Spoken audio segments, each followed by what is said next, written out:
Boa tarde, está no ar o Primeira Instância, o seu programa de direito aqui da TV Mix, canal 27 da NET. E o programa de hoje, a gente recebe, nesse programa de estreia, nós vamos receber o doutor João Afonso Moraes por Deus. Ele é juiz de direito e quem vai comandar aqui a segunda Semana Nacional do Júri. E eu começo perguntando ao doutor João Afonso, que semana nacional é essa do júri? Já é a segunda semana, não é isso, doutor? Isso. Boa tarde, Robson. Boa tarde. Boa tarde, telespectadores da TV Mix. Bom, Robson, como você falou, estamos aí na segunda semana, às vésperas da segunda semana nacional do júri. A Semana Nacional do Júri foi estabelecida pelo CNJ. É um trabalho que está sendo desenvolvido pela ENASP, Estratégia Nacional de Segurança Pública e Justiça. A ENASP ela congrega várias instituições, o Ministério Público, através do CNMP, o Ministério da Justiça, agregando também as delegacias de polícias dos estados, e o Poder Judiciário, visando justamente dar celeridade a processos de homicídio, de crimes dolosos contra a vida, na sua grande maioria homicídios. Então, dentro dessa estratégia nacional, foi estabelecida essa Semana Nacional do Júri. Nós tivemos o ano passado a primeira, foi em março, e agora, no 2015, estamos aí para a realização da segunda Semana Nacional, como o próprio nome diz, é nacional, no Brasil todo. Ou seja, todas as comarcas que estarão participando, com mais de 3 mil júris no país, em todo o Brasil. Agora, doutor, por que essa ideia do CNJ? Por que chegaram a ter que fazer essa semana? Essa segunda Semana Nacional. A primeira deu o resultado realmente o que vocês esperavam? Deu. Primeiro, a meta ENASP em si, o objetivo é tanto julgar esses processos, que a gente tem uma meta estabelecida através do grupo do gestor de persecução penal, que se reúne em Brasília, que são os gestores dos 27 tribunais de justiça. No caso aqui do Rio Grande do Norte, eu estou como gestor. Então, são estabelecidas metas de julgamento. Como existem outras metas do CNJ, uma questão de você criar um planejamento de trabalho e de resposta desse trabalho do Poder Judiciário para a sociedade. Então, foi estabelecida a meta ENASP de julgamento dos processos com denúncias recebidas até 31 de dezembro de 2009. Então, essa é a meta ENASP. Dentro dessa meta, foi estabelecido, como eu falei inicialmente, a Semana Nacional do Júri. O ano passado foi a primeira e esse ano nós vamos ter a segunda. Qual é o objetivo maior da Semana Nacional? Além de impulsionar os processos que já estão prontos para o julgamento, é uma forma de divulgar o trabalho, divulgar a meta, divulgar a importância do julgamento desses processos, que são processos, na sua grande maioria, como eu te falei, de homicídios consumados ou tentados, um crime que atinge o maior bem tutelado pelo direito, que é a vida humana. Então, muitas vezes, a sociedade reclama da impunidade, reclama da lentidão da justiça. Então, o trabalho em si, o objetivo da ENASP e do CNJ, capitaneado pelo CNJ, é esse. Esse é o objetivo da semana. Agora, doutor, a logística de se fazer esse trabalho aqui no Rio Grande do Norte deve ter sido nada fácil, né? Até porque você tem que ter aí quantos jurados envolvidos, quantos juízes envolvidos, quanta estrutura por trás disso. Isso, muito boa a sua colocação, porque o julgamento no Tribunal do Júri, ele é feito pelo Conselho de Sentença composto de 7 pessoas, né, daquela comunidade. Então, o julgamento não é feito pelo juiz, o julgamento é feito por esse conselho de 7 pessoas. Então, como você falou, para o julgamento do júri, uma sessão do júri, é necessária essa logística. Convocação de 25 jurados para o corpo, para dentro dos 25, haver um sorteio de 7 para cada sessão. Tem a questão da alimentação, a alimentação dos jurados, né? A segurança. Segurança, né? Dependendo do júri, às vezes é um júri mais tenso, repercussão, né? Isso. E a questão também de locomoção de réus presos. A gente tem uma situação precária nesse sentido aqui no Rio Grande do Norte. Até há pouco tempo tivemos várias rebeliões. Isso. Então, a estrutura também precária nesse transporte de preso. Então, realmente envolve uma gama de instituições, tem a questão da defensoria, que nós também temos aqui poucos defensores. Pronto, o senhor tocou nesse assunto. A gente sabe que nós temos pouquíssimos, eu não dizia nem pouco, pouquíssimos defensores para o mundo que é preciso desses defensores. E aí, todos os réus, né, todas as pessoas que vão serem julgadas, elas terão o seu direito, o seu defensor, isso. Ou seja, advogado ou exatamente. Um defensor. Isso tem... É uma garantia constitucional, ninguém pode ser julgado sem advogado. O advogado é essencial, isso. É uma função essencial à justiça. Para a justiça. Então, e preserva o contraditório, né, a ampla defesa. Então, esses processos que chegam até a sessão do júri, eles passam por um processo que a gente chama assim de forma mais coloquial como um procedimento sumário, que é aquela parte da denúncia recebida pelo juiz a uma instrução para saber, ao final dessa instrução prévia, inicial, vamos dizer assim, se ficam mantidos os indícios de que aquela pessoa, aquele acusado é o autor e se tem a materialidade. Havendo esses dois requisitos, o juiz ele vai pronunciar o réu dizendo basicamente o quê? Você vai ter que ser julgado pelos seus iguais, né? Pelo povo. Então, basicamente é isso. Durante esse processo, ele já vem acompanhado de advogado. Não pode ter um início de um processo sem advogado. O que acontece muitas vezes nas cidades do interior, eu posso dizer isso porque estou designado para a comarca de Marcelino Vieira. Não existem defensores nas comarcas pequenas. Você tem um polo ali em Mossoró, tem aqui em Natal, acho que em Caicó e em Pau dos Ferros. Existe. Açu. Então, o que acontece? Quando a parte não tem advogado, nem condições financeiras de constituir algum advogado, nós nomeamos advogados dativos. E a gente tem contado, pelo menos a experiência, eu não vi falar em outras comarcas, mas a gente tem contato com a boa vontade, vamos dizer assim, e a participação do Ministério Privado, vamos dizer assim, da advocacia. Até essa pergunta que eu ia fazer, se vocês tiveram algum convênio com a própria OAB, alguma coisa que pudesse... Convênio especificamente não, mas nós, desde o início desse trabalho, esse trabalho já vem desde 2010, a Metenasp. Então, nós mantemos sempre contato com a OAB, seja as seccionais, né, as subseções regionais e a própria seccional, para que haja essa participação, essa parceria. Porque sem advogado não pode haver processo, muito menos um processo criminal que envolve direitos e garantias fundamentais. Com certeza. Eu acho que é louvável esse trabalho que vocês estão fazendo. Agora é um trabalho, doutor, de muita responsabilidade, né? Isso. Porque vocês estão assim, envolvendo todo um estado, não é apenas em Natal, na capital. Isso. Né? Nós, na segunda semana, nós vamos contar em 18 comarcas. E a situação da Justiça Estadual do Rio Grande do Norte, hoje, nós temos o seguinte quadro em resumo, Robson. Nós temos 65 comarcas no estado, ao todo. Dessas aí, 35 estão vagas. Não tem juiz titular. Não tem juiz titular.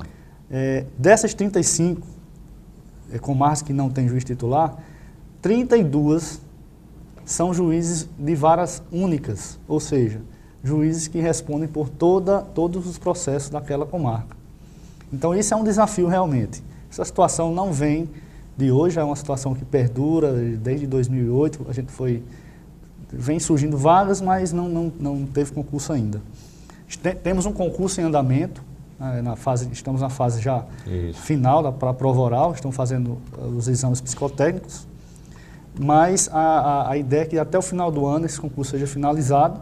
Eu faço parte da comissão do concurso e o presidente, desembargador Cláudio, está com essa preocupação em relação a esse concurso de juízes, para justamente suprir essas comarcas que estão há muito tempo sem juízes titulares. Então, por conta dessa situação e também a carência de servidores no interior, nós temos comarcas com 2 servidores, 1 servidor no interior, realmente é um desafio. Mas os desafios existem para serem superados. Nós estamos contando, Robson, com a participação ativa dos magistrados, muitos daqui de Natal, que estão designados para o interior, Alguns são designados apenas para o júri. Determinada. Alexandria, vou dar um exemplo. Nós temos um juiz aqui da capital, o Dr. Valdir Lobo. Ele foi designado para os júris de Alexandria, porque Alexandria não tem um juiz titular. Tem uma juíza designada, mas essa juíza já acumula, às vezes, 2 ou 3 comarcas. Então ele está dentro desse apoio, ele vai fazer os júris de Alexandria. Agora, os juízes que são designados, ele vai por conta própria, assim, ele diz assim, não, eu quero participar, ele se associa a esse sistema, ou ele é designado mesmo? Não. Você vai para aquela... Não, como é que é feito essa lógica para o juiz? A resolução que aprovou a Semana Nacional, como institucionalizou a Semana Nacional do Júri, a resolução do CNJ, ela estabelece, num dos artigos, que pode haver essa participação de uma espécie de mutirão, participação de juiz auxiliando. Mas só que a resolução é do ano passado, 2014. Só que a gente já tinha aqui no Rio Grande do Norte uma resolução do tribunal de 2011, criando um grupo de trabalho de apoio à ENASP. A gente chama GT Júri, Grupo de Trabalho para o Júri. E dentro da dinâmica desse grupo, era justamente essa que o CNJ, não digo copiou, mas estabeleceu a nível nacional. E vários outros estados já faziam isso também, nós não fomos os pioneiros, vamos dizer assim. Então, como é que funciona? Uma comarca, tipo essa comarca de Alexandria que eu dei o exemplo, a juíza envia um comunicado que ela prepara o júri, ela quem fez a instrução inicial, quem recebeu a denúncia, quem ouviu o testemunho, interrogou o réu, o acusado, foi a juíza, lá designada ou a titular. Mas a gente trabalha mais com essas comarcas que estão vagas, onde há juiz designado. Então ela faz toda essa instrução, após a instrução, havendo a pronúncia, o processo, havendo a preclusão da pronúncia, que é o que não tendo mais recurso, o processo está preparado para ir para a sessão do júri. Então ela prepara tudo isso, é como se fosse uma levantadora de vôlei, prepara e só está faltando alguém para vir e cortar. Só para presidir a sessão. Exatamente. Então essa é o que acontece, ela informa que está precisando de uma ajuda para a sessão, porque muitas vezes são 5 dias na semana, e ela tem outros processos para também cuidar naquela comarca, até porque está acumulando com a sua titularidade. Então, comunica ao GT Júri, que eu estou também coordenando, a necessidade de um auxílio.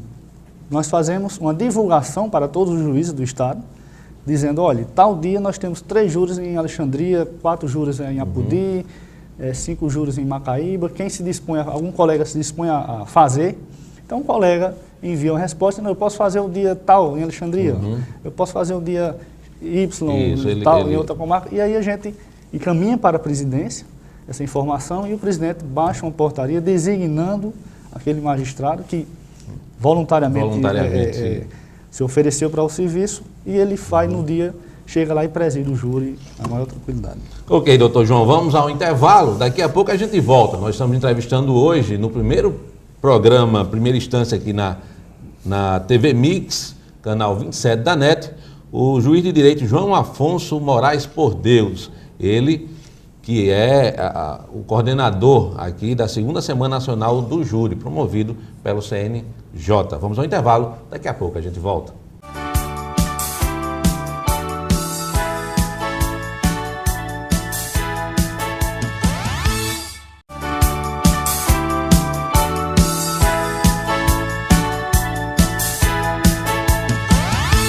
Estamos de volta com o nosso... Joel, me lembrei agora do nosso Esporte Mix. Muita gente, doutor João, tá estranhando aqui, né, a gente assim, porque por muitos anos eu participei de um programa esportivo aqui, e eu abri o programa dessa forma. E aí... Você é torcedor daqui de que time aqui? Rapaz, eu sou do futebol do Rio Grande do Norte. Tem gente que diz que eu sou abecedista, tem gente que diz que eu sou americano. Então tá bom, vamos deixar assim. Mas eu quero aproveitar, Joel, mandar um grande abraço aos meus amigos Paulo Nogueira, Silvio Sampaio, e também ao Ricardo Batatinha, meus companheiros de muito tempo de bancada. Infelizmente eu não pude continuar, mas eu fazendo esse programa aqui, vocês não iam se livrar de mim tão facilmente, telespectador da TV Mix. Então, nesse segundo bloco, vamos falar sobre o juizado da Fazenda Pública. A Fazenda Pública, que é tão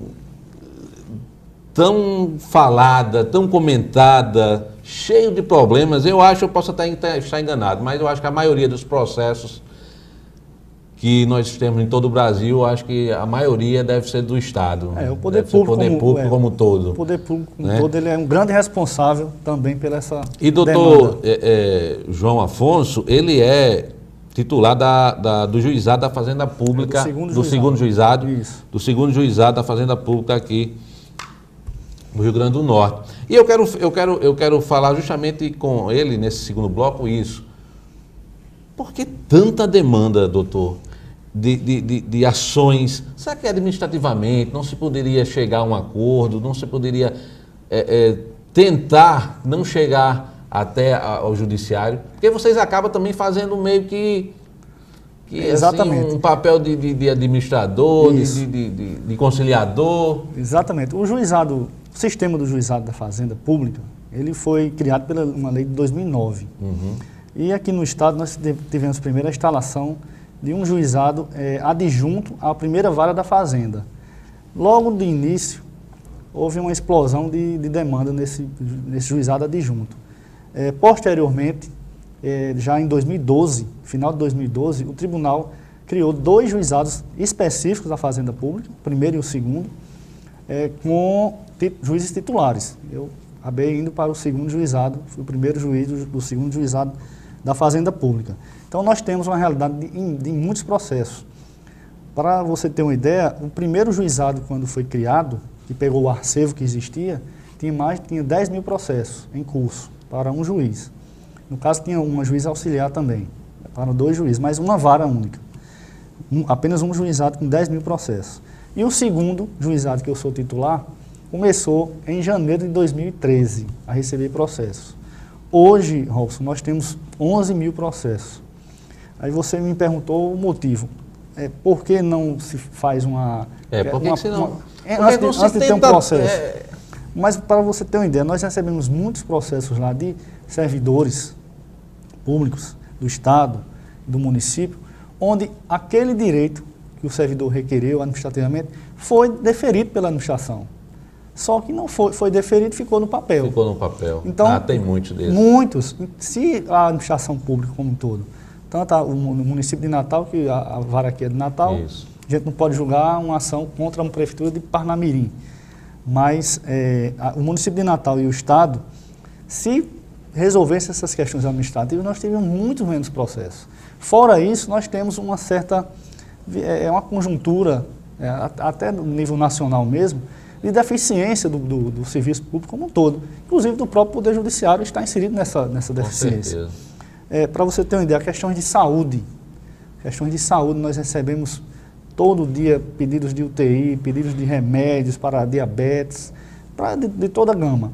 Os juizados da Fazenda, a competência é estabelecida pelo valor da causa, até 60 salários mínimos, fora algumas ações especiais que também não podem ser ajuizadas no juizado, tipo mandado de segurança, ação de desapropriação, execução fiscal, essas outras ações. Mas, a grosso modo, aquelas questões envolvendo o Estado do Rio Grande do Norte e o município de Natal, no valor de alçada até 60 salários mínimos, elas são resolvidas na competência do juizado da Fazenda.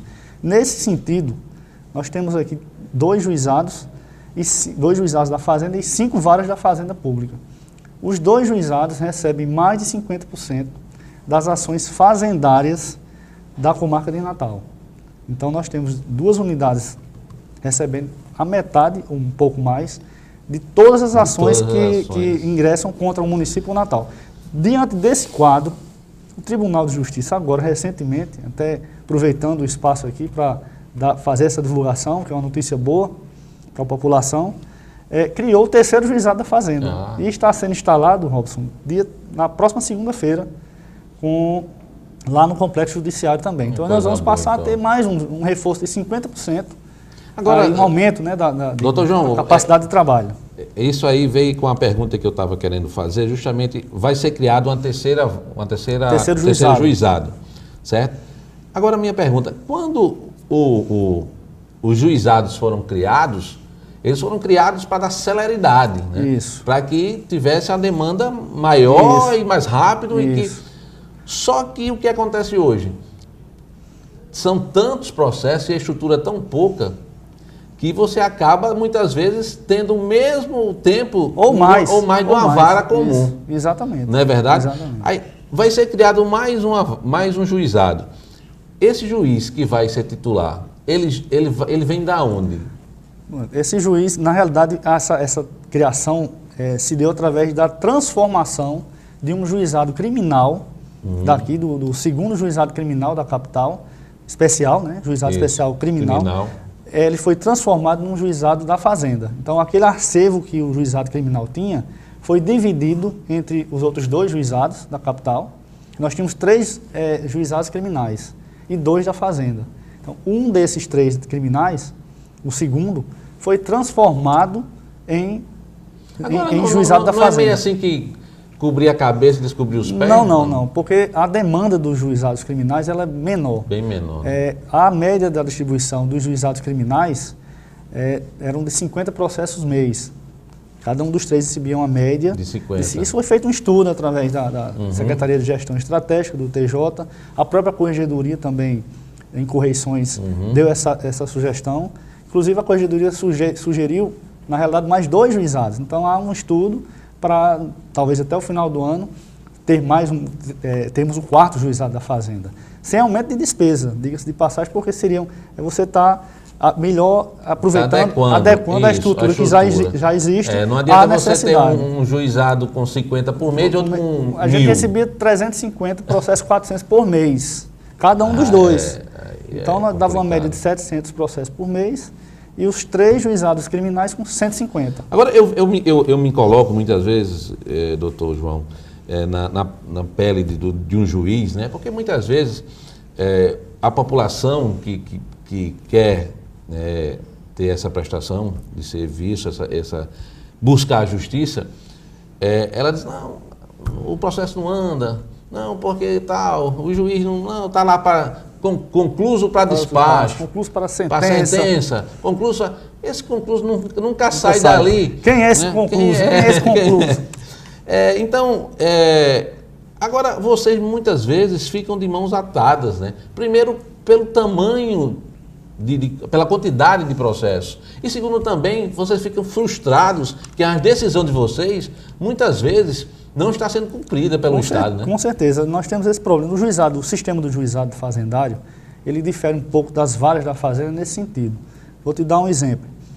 Quando um servidor público, ele ganha uma ação contra o Estado no juizado da Fazenda e o valor que ele vai receber no final da condenação estiver abaixo de 20 salários mínimos, que é o valor fixado pela lei estadual para a questão de ser considerado RPV, exato. Esse RPV nós não mandamos para o setor de precatórios do tribunal. O próprio juiz daquele juizado, ele é quem vai fazer todo aquele procedimento de requisitar, mandar um ofício requisitório para o Estado, para a Fazenda, determinando que se pague aquele valor em 60 dias. O que acontece? Não há pagamento voluntário. Nesses 2 anos e meio... Tem que entrar na fila lá. Nessa questão do RPV, vai pela ordem cronológica do próprio processo, porque o processo está correndo na própria vara. Isso. Então, nós temos que fazer uma ordem de sequestro no banco e depois expedir um alvará. É mais um trabalho que nas varas da Fazenda comum não tem e nós temos. Fora isso, eu costumo dizer assim, a questão da saúde, nós trabalhamos com a parte mais do varejo, porque nós temos várias ações individuais de pessoas, como eu te falei, que pedem UTI, algum medicamento e tal, na grande maioria no valor de 5 mil, 10, 20, chega até 30 ou mais, dependendo do caso. Enquanto que nas varas da Fazenda, você de vez em quando vê uma notícia, foi um bloqueio de 500 mil para uma cirurgia mais complexa, de maior valor. Então, a gente tem uma gama de alvarás, que também a gente tem que receber a prestação de contas disso, que é dinheiro público, que demanda um trabalho. Então, a gente tem uma deficiência realmente, e tudo isso, Robson, não dificulta o trabalho, dificulta o fluxo de um processo, que era para ser mais rápido. Então, era para ser muito mais rápido do que um processo na vara comum. Com certeza, doutor. Vamos a mais um intervalo. Daqui a pouco a gente volta com o último bloco do seu programa jurídico aqui da TV Mix. Primeira instância, não esqueça, o direito começa aqui. Até já.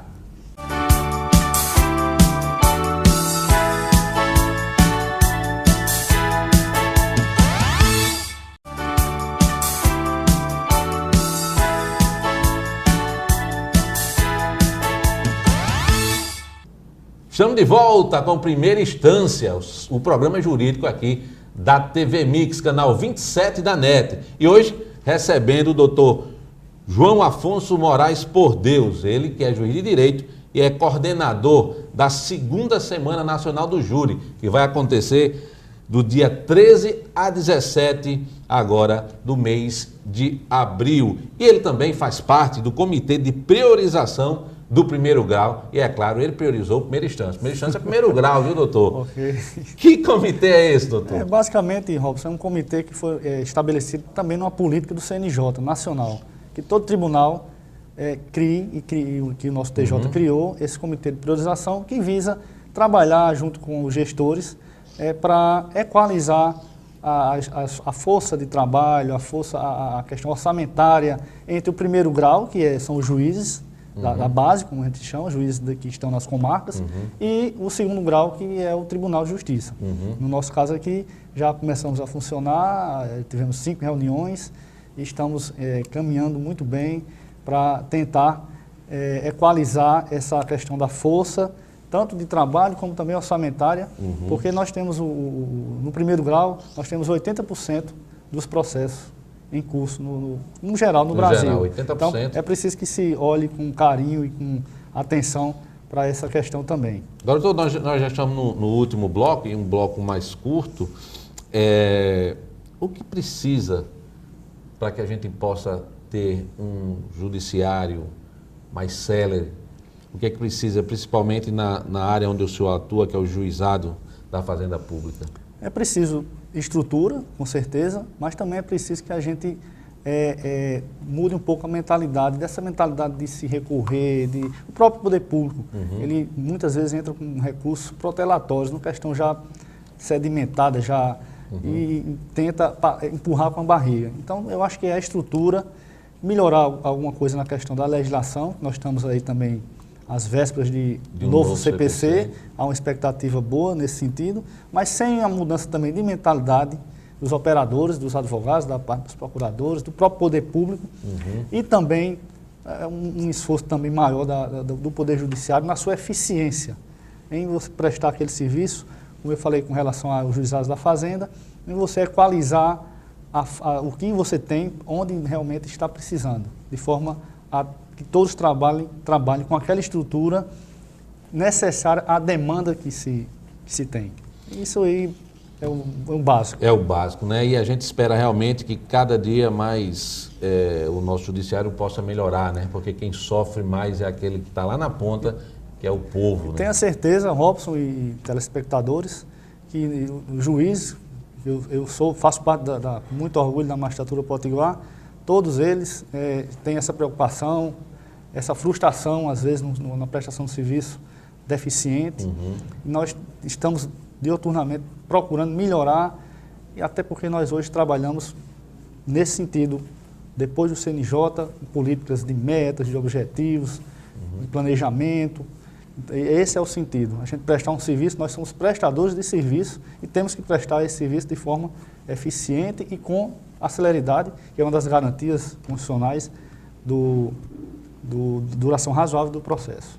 Ok, doutor João, estamos terminando o programa de hoje. Eu quero lhe agradecer aqui a sua presença aqui no Primeira Instância, né? E hoje é o primeiro programa dessa nova temporada, vamos dizer assim, do Primeira Instância, com o senhor sendo o primeiro entrevistado. Eu quero agradecer mesmo, né, pela vinda do senhor aqui. Eu que agradeço, Robson, e estamos aqui à disposição de vocês, aqui da TV Mix, e você também, para qualquer outro assunto.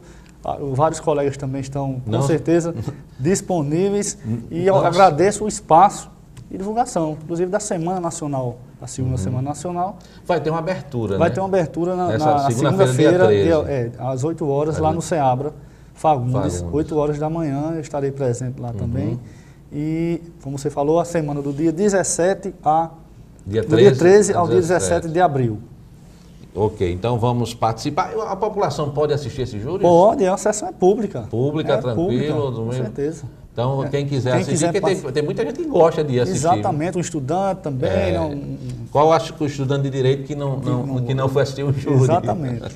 Muito obrigado, doutor João, e eu espero que realmente o senhor tenha sucesso, seja um sucesso essa semana sem conciliação, Semana Nacional do Júri. Sucesso para a instituição e para a população. Para a população, com certeza. E você de casa, eu quero agradecer a sua audiência e dizer também que essa entrevista vai estar disponível no site www.primeirainstancia.com www.primeirainstancia.com. Então você pode assistir aí quantas vezes quiser, tirar suas dúvidas e também mandar um recado para a gente através do contato@primeirainstancia.com contato@primeirainstancia.com. Então, até a próxima semana com mais um Primeira Instância. Primeira Instância, o direito começa aqui. Tchau.